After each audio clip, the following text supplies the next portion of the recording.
બીજા મુદ્દાની વાત કરીએ તો ગુજરાતમાં ફરી એકવાર બોમ્બ ધમકીઓથી અફરાતફરીનો માહોલ સર્જાયો છે।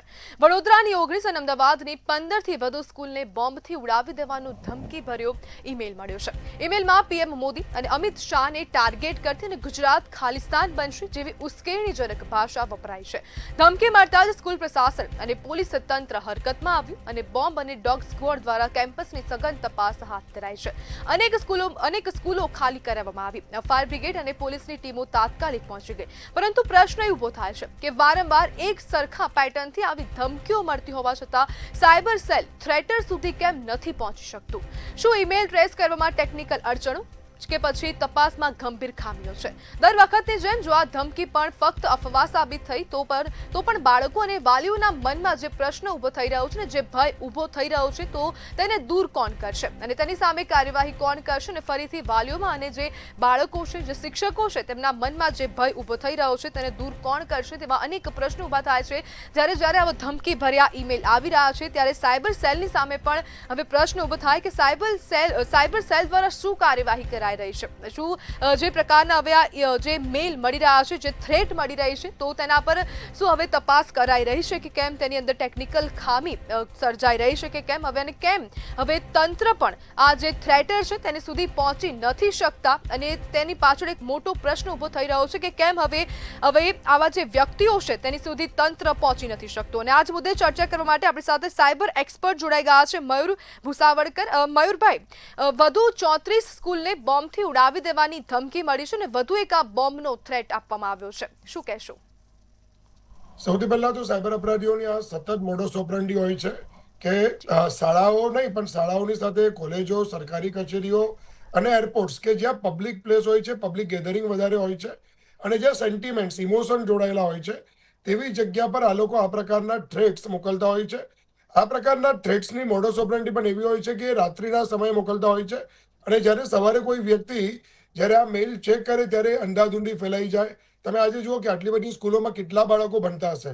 એટલીસ્ટ દરેક સ્કૂલ દીઠ હું એવું માનું કે 1000 બાળકો હોય તો પણ 34 સ્કૂલો હોય તો આ 34 સ્કૂલોના તમે 34,000 બાળકો ને તમે એમના વાલી જુઓ તો 68,000। તો તમે જુઓ કે આ લોકોની જે મોડસ ઓપરેન્ડી છે તે આ પ્રકારની થ્રેટ્સ મેલ મોકલીને ડર અને ગભરાટ ફેલાવવાનો અને બીજો અગત્યનો મુદ્દો કે સુરક્ષા વ્યવસ્થાની પરીક્ષા કરવાનો કે ભાઈ આવી જ્યારે પરિસ્થિતિ ઊભી થાય કે આવા મેલ આવે છે તો કેવા પ્રકારની એસઓપીનું પાલન થાય છે, એવિક્યુશન કેવી રીતે થાય છે, પોલીસ કેટલા સમયમાં પહોંચે છે, ડોગ સ્ક્વોડ શું કામગીરી કરે છે અને બોમ્બ થ્રેટની ધમકી મળ્યા પછી કેવા પ્રકારની એસઓપી હોય છે તે જાણીને ભવિષ્યના કોઈ હુમલા માટેની આ પ્રકારની આ લોકો તૈયારીઓ જનરલી કરતા હોય છે। અમારો પોતાનો જે વિચાર છે, હું મંતવ્ય ન્યૂઝના માધ્યમથી કહીશ કે આ બધી જ પ્રવૃત્તિઓ પાછળનું કામ પેનિક સિચ્યુએશન ઊભું કરવાનું છે, પરંતુ હું તમને એ બાબત કહીશ કે ગુજરાત પોલીસ એ બાબતે સક્ષમ છે।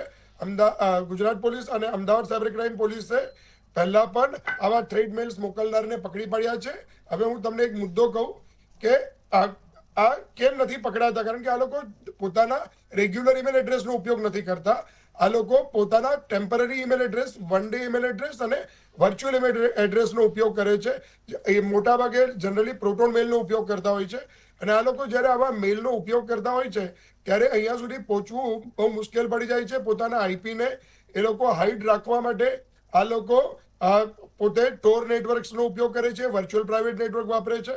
પરિણામે ઇન્વેસ્ટિગેશન એજન્સીઓ માટે અહીંયા સુધી પહોંચવું અમુક વાર મુશ્કેલ બને છે, પરંતુ ના મુશ્કેલ નથી। પહેલા પણ એક બેનને પકડીને અત્યારે એની ઉપર કાર્યવાહી થઈ રહી છે। આવા જે થ્રેટ મેલ મયુરભાઈ, આવી અનેક વખત આવી ધમકીઓ મળે છે, અનેક થ્રેટ મળે છે, પરંતુ માત્ર આટલા બધા થ્રેટમાંથી એક જ મહિલાને પકડવી શું સમસ્યાનું નિરાકરણ છે?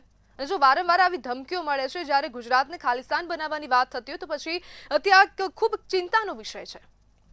જી, ચોક્કસથી ચિંતાનો વિષય છે, હું તમારી વાત સાથે સમજ છું, પરંતુ આ લોકોની હું તમને એક પ્રોસિજર કહું કે જે પ્રોસિજર છે કે દાખલા તરીકે મારે કોઈ ફોરેનની કંપની પાસેથી આઈપી એડ્રેસ કે ડિટેલ્સ મંગાવી છે તો અમુક વાર આવા પ્રોટોન મેલ કે એની માટે તો ત્યાંની કોર્ટમાં પહેલાં તો એફિડેવિટ કરાવવું પડે છે, ત્યારબાદ કોર્ટ ઓર્ડર આપે છે, ત્યારબાદ કંપની આ બધી ડિટેલ્સ શેર કરતી હોય છે। એટલે અમુક વાર જે લૂપહોલ્સ છે, ટેકનિકલ ખામી છે તેનો આ સાયબર અપરાધીઓ ફાયદો ઉચકીને પેનિક સિચ્યુએશન્સ આ લોકો ઊભી કરતા હોય છે।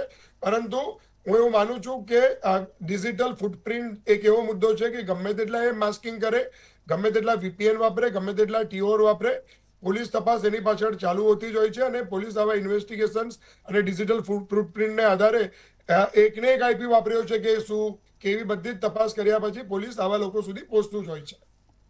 જી બિલકુલ મયુરભાઈ, જોડાવા બદલ આપનો આભાર.